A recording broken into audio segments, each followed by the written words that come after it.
Attache ta truc, on part.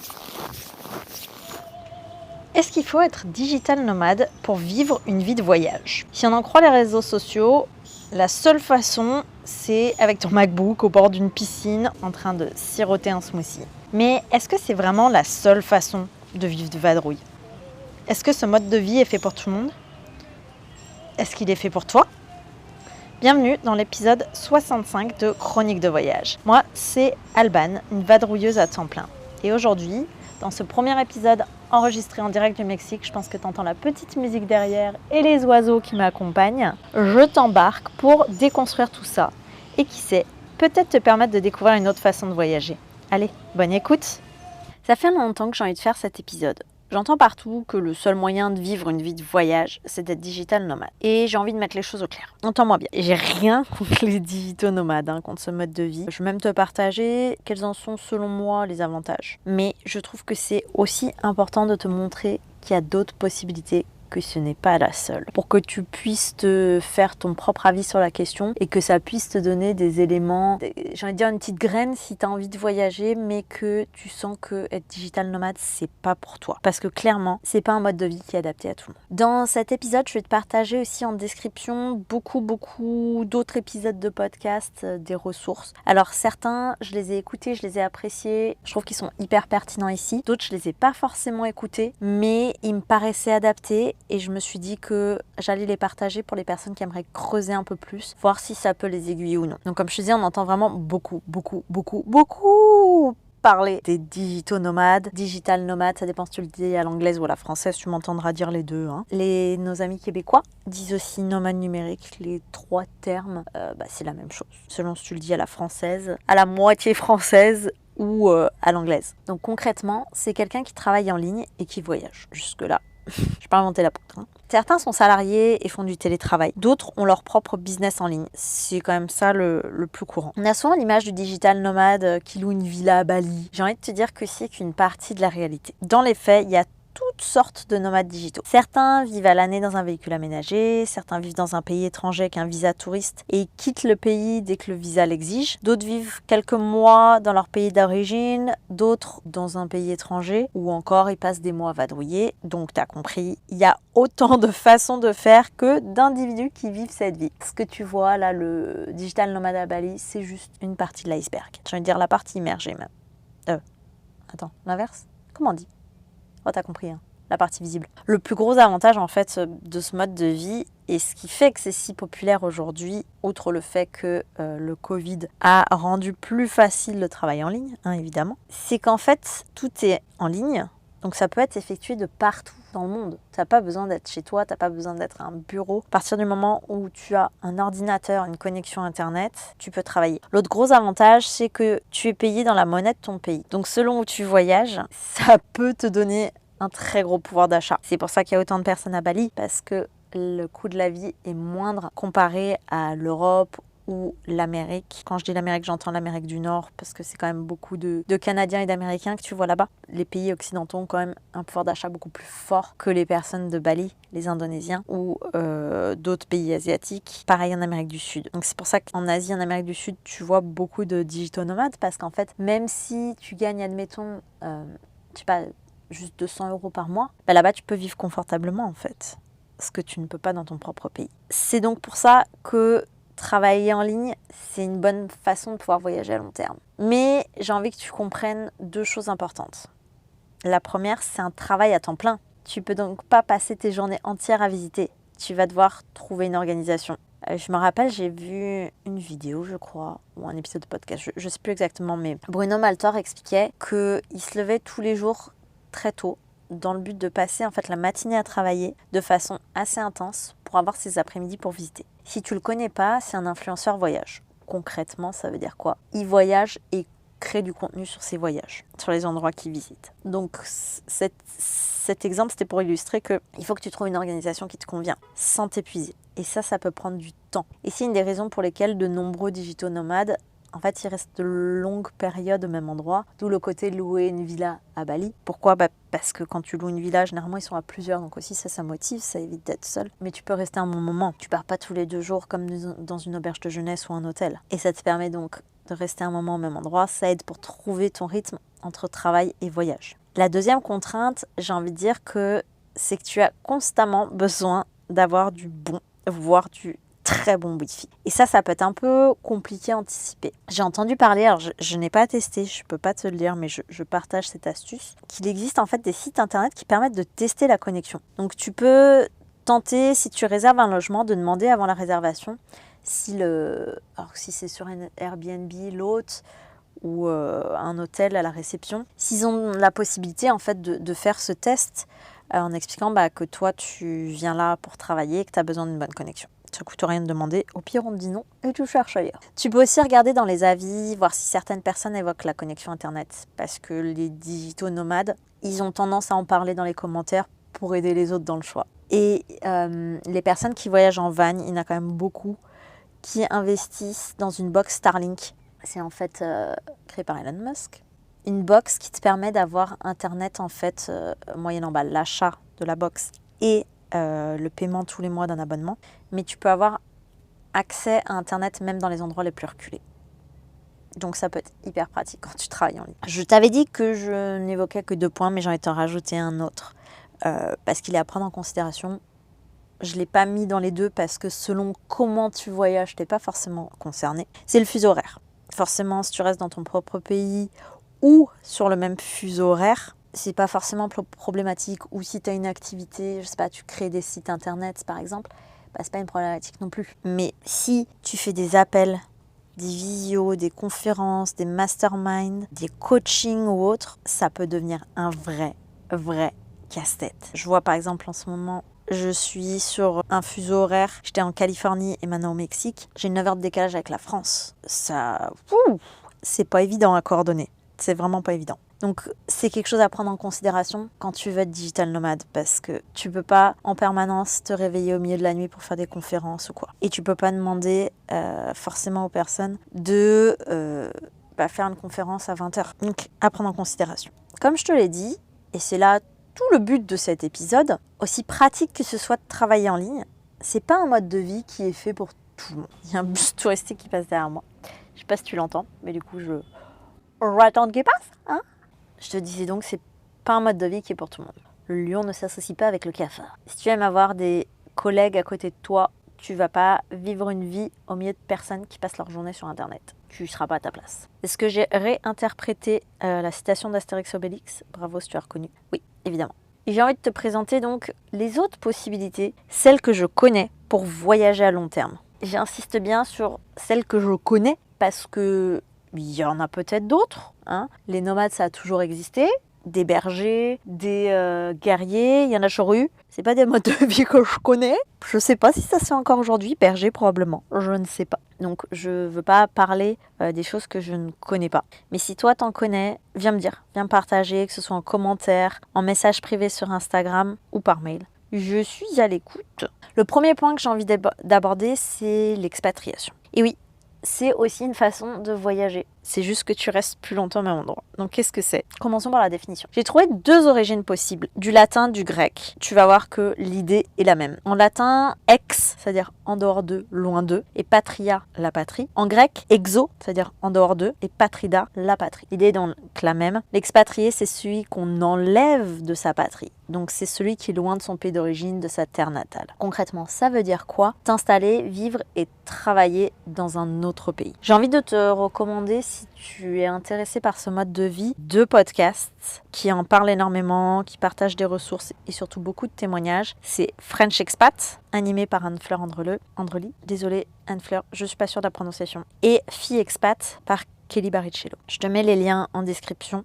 Tu verras, il y aura pas mal de liens en description de cet épisode pour te donner le plus de ressources possible pour que tu puisses creuser le sujet si ça t'intéresse. Maintenant, pour s'expatrier, concrètement, il y a plusieurs façons de faire. Quand j'étais jeune, moi, la seule façon que je connaissais, parce que j'avais ça autour de moi, un cousin de ma mère était régulièrement envoyé par sa société dans d'autres pays. Donc c'était ça que je connaissais de l'expatriation et je pensais que c'était ça l'expatriation. Donc tu es embauché par une société de ton pays et tu es envoyé dans d'autres pays. Mais tu travailles toujours en fait pour ta société. C'est quand même un gros avantage que tu as le salaire de ton pays. Mais c'est pas toujours le cas. Aujourd'hui, je pense que ça se fait de plus en plus de partir pour un travail ou pour suivre un conjoint muté ou étranger. Mais tu as aussi la possibilité en fait de partir et de chercher sur place travail, logement. Il y a quand même pas mal de façons de faire.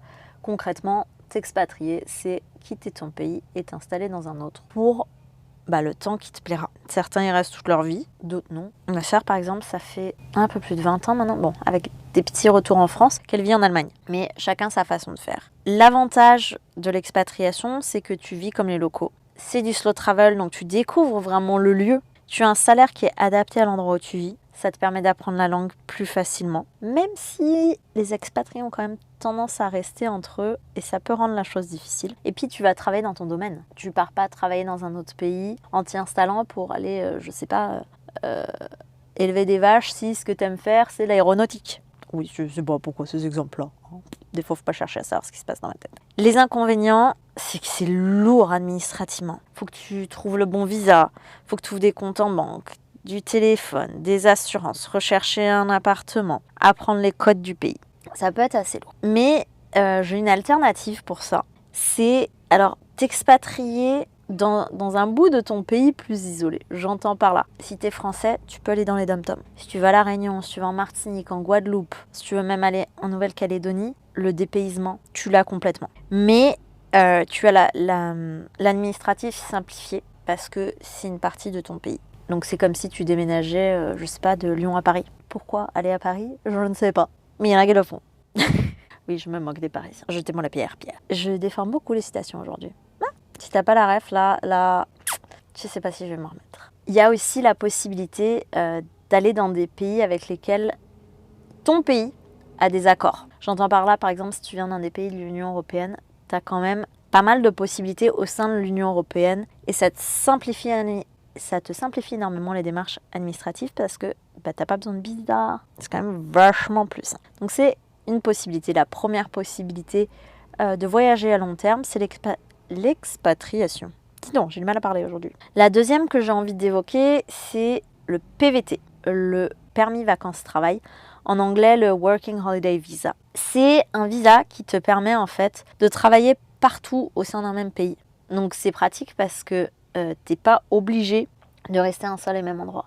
Je pense par exemple au Canada qui a un permis, un visa jeune travailleur, je crois qu'il s'appelle quelque chose comme ça. Tu as l'obligation pour 2 ans de travailler dans la même boîte, dans la même ville. J'avais rencontré une Française qui travaillait dans un hôtel et elle m'expliquait que cet hôtel est dans plusieurs villes. Elle n'a même pas le droit d'aller travailler, ne serait-ce que quelques semaines, dans un autre hôtel du groupe, même si c'est exactement le même employeur. Elle est obligée de rester sur place, donc c'est assez strict. Le PVT te permet de la liberté de travailler où tu veux, il n'y a pas forcément de durée de travail. Maintenant le PVT généralement lui-même dure 1 an, dans certains pays il peut être prolongé une 2e voire une 3e année selon les conditions. Donc c'est vraiment une immense liberté, généralement les voyageurs adorent ça. Il faut savoir que c'est des accords bilatéraux, donc les pays et les âges dépendent vraiment de ton pays d'origine. Là, je te dis les critères pour la France parce que c'est ceux que je connais. Je sais que par exemple, la Belgique, c'est pas tout à fait les mêmes. Donc, si tu es français et que tu as entre 18 et 30 ans, tu peux aller au Brésil, au Chili, en Colombie, en Corée du Sud, en Équateur, à Hong Kong, au Japon, au Mexique, en Nouvelle-Zélande, au Pérou, en Taïwan ou encore en Uruguay. Et si tu as entre 18 et 35, tu as 3 pays de plus, l'Argentine, l'Australie, le Canada. Il faut faire la demande en fait la veille de ton anniversaire. Tu peux partir en fait l'année... je m'étais renseignée par exemple pour le Canada. Je pouvais faire la demande jusqu'à la veille de mon 35e anniversaire et arriver dans le pays jusqu'à la veille de mon 36e anniversaire.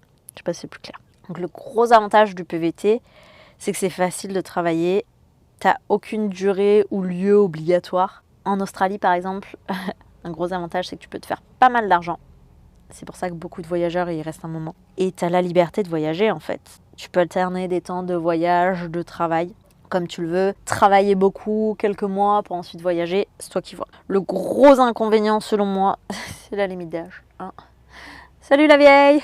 J'ai dépassé les critères. Tu as aussi des quotas. Et puis généralement, c'est des petits boulots ou des domaines où les gens n'ont pas forcément envie de travailler. Tu as aussi, dans certains pays, en fait, tu dois travailler obligatoirement dans un domaine en particulier si tu veux pouvoir prolonger ton visa. Je pense à l'Australie où il faut travailler en ferme ou en mine pour pouvoir prolonger. La troisième façon de voyager à long terme, ça c'est quand même assez connu généralement chez les voyageurs, c'est travailler en saison. Le principe, travailler quelques mois, voyager quelques mois. Il y a souvent beaucoup de travail à pourvoir dans l'hôtellerie-restauration, été comme hiver, ou dans l'animation, dans des endroits comme le Club Med, Bellambra. L'hiver, tu as la possibilité de travailler en station de ski, l'été, sur les plages, des activités nautiques, dans des campings. Et dans ce mode de vie-là, le travail en lui-même peut être un voyage en fait. Tu peux aller dans une station de ski au balnéaire dans ton pays que tu connais pas ou aller dans d'autres pays. Même si c'est beaucoup d'heures de travail, comme je te disais, les saisonniers, c'est quand même souvent des voyageurs ou des nomades. Donc des personnes dans le même état d'esprit que toi. Et généralement, l'ambiance y est quand même plutôt bon enfant. Donc l'avantage, c'est quand même que tu as des périodes de travail et des périodes de voyage.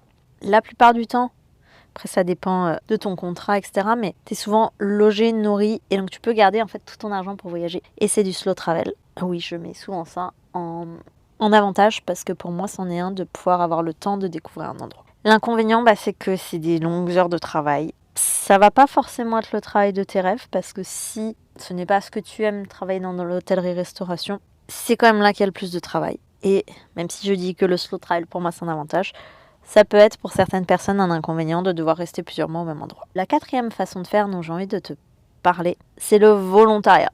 Je vais le découper en deux parties. Alors tu as le volontariat, on entend pas mal parler sur les réseaux sociaux, qui est travailler quelques heures ou quelques jours en échange de logement et de nourriture. C'est extrêmement populaire auprès des backpackers.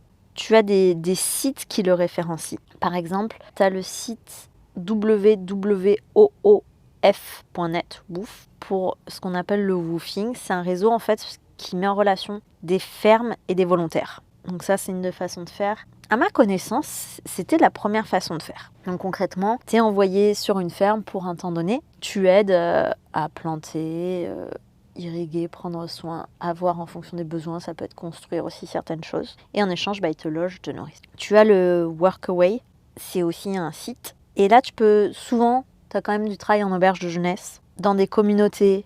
Tu as aussi parfois des fermes. J'ai même entendu des fois des parents qui mettent des messages parce qu'ils cherchent de l'aide avec leurs enfants, pour des familles nombreuses, ce genre de choses. Tu as aussi des sites dédiés au pet sitting, donc la garde d'animaux. Là, généralement, tu n'as pas la nourriture inclus, mais c'est pas autant de travail que dans les autres volontariats. C'est-à-dire que tu dois surveiller les animaux et les promener, les nourrir. Et en échange, tu as le logement gratuit. Là, en site, par exemple, tu as Trusted House Sitters, qui est connu. Ce genre de volontariat, comment tu les trouves ? Je t'ai dit, tu as des sites dédiés comme woof.net, Workaway, Trusted House Sitter, mais tu peux aussi avoir des groupes Facebook dédiés à ça. Au Brésil, par exemple, tu as des groupes dédiés, en Amérique du Sud aussi. Mais tu as aussi t'as souvent, quand tu voyages, quand tu es français, alors, ils sont souvent les Français, mais ça inclut généralement les francophones, tu as beaucoup de groupes qui s'appellent les Français A, les Frenchie A ou ce genre de nom, les Françaises A, et dedans, il y a beaucoup de voyageurs, en fait, qui partagent les volontariats. Donc, n'hésite pas à regarder. J'ai 2 épisodes à te recommander à ce sujet.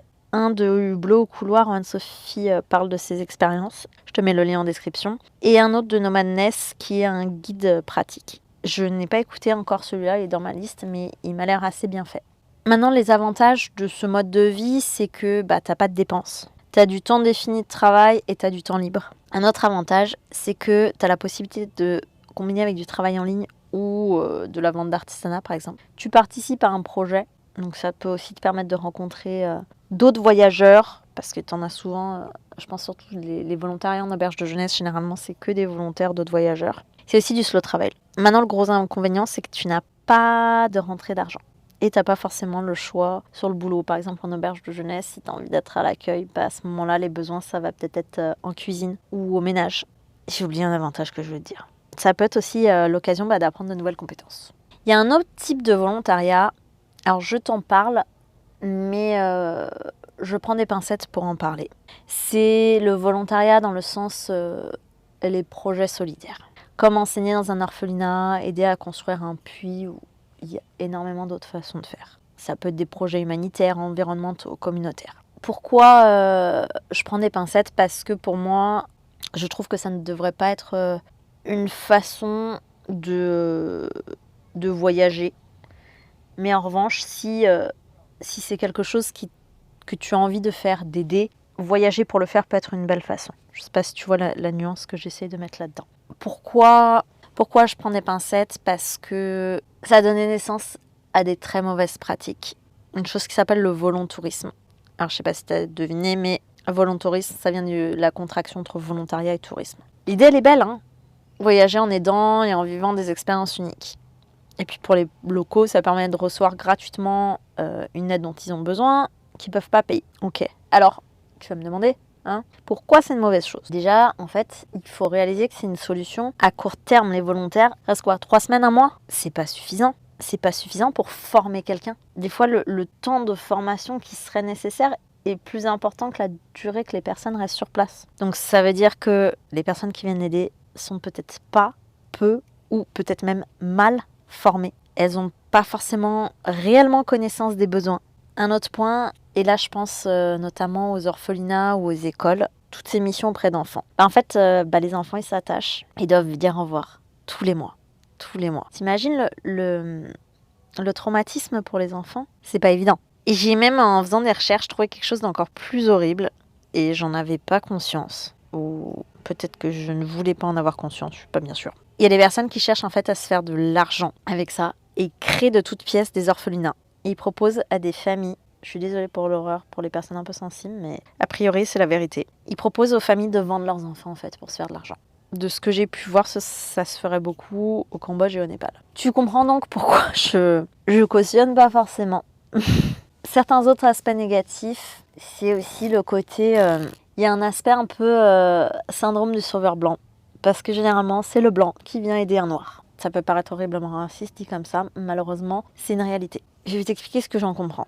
La personne blanche, elle vient là pour aider, pour flatter son ego en fait. Pour se faire mousser sur les réseaux sociaux, pour avoir l'impression de faire quelque chose de bien. Ça peut engendrer aussi de la dépendance. Alors pas forcément le côté sauveur blanc, mais le volontourisme. Parce qu'en fait, la mauvaise chose là-dedans, c'est de faire venir des personnes pour faire, au lieu de transmettre le savoir aux locaux. Alors ça veut dire envoyer des personnes pour construire... je prends souvent l'exemple des puits parce que c'est quand même une chose dont on entend beaucoup parler.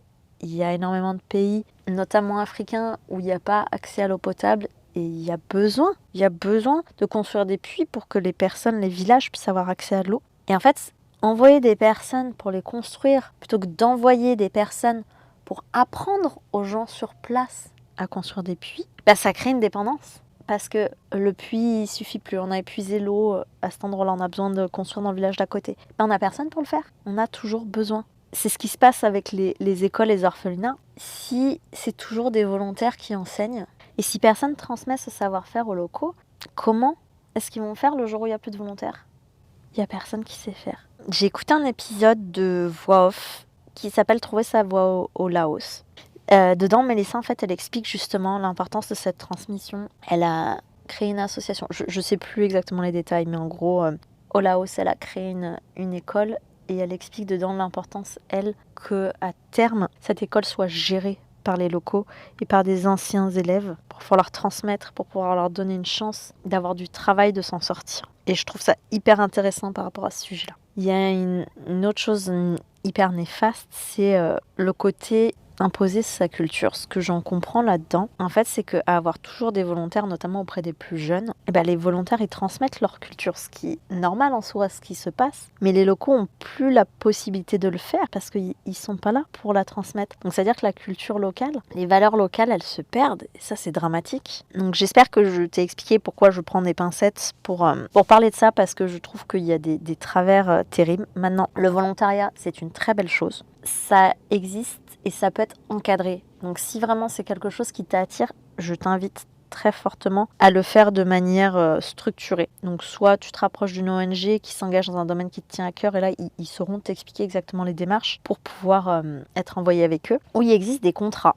Je vais te partager ce que j'ai trouvé à ce sujet-là. Si tu n'es pas français, je pense qu'il existe des équivalents. Mais ce que j'ai trouvé aujourd'hui, c'est sur le site France Gouvernement. Donc je sais que c'est vrai pour les Français. Je ne sais pas ce qu'il en est pour les autres pays, mais je pense qu'il existe des équivalents. Donc il existe le service civique pour les jeunes de 16 à 25 ans qui veulent s'engager en France ou à l'étranger. Tu peux faire des missions de solidarité, d'éducation, dans l'environnement, dans la culture, dans la santé. Pour les 18-30 ans, ça les 50 plus, il y a le CES, Corps européen de solidarité. Donc je pense que celui-là, il doit être valable aussi si tu es belge, suisse, luxembourgeois. Là, c'est pour des missions de 2 à 12 mois dans un pays européen. Mais si comment t'as dépassé la limite d'âge pour les deux, il existe quand même encore quelque chose. Le volontariat de solidarité internationale, le VSI. Là, c'est des missions de 6 à 24 mois dans des organisations de solidarité internationale. Il y a des projets de développement, de coopération. L'idée, c'est d'aller dans les pays du Sud. Je vais te partager mes recherches là-dessus. J'en parle que brièvement parce que je n'ai pas testé. Je ne connais pas profondément le sujet, même si je pense que c'est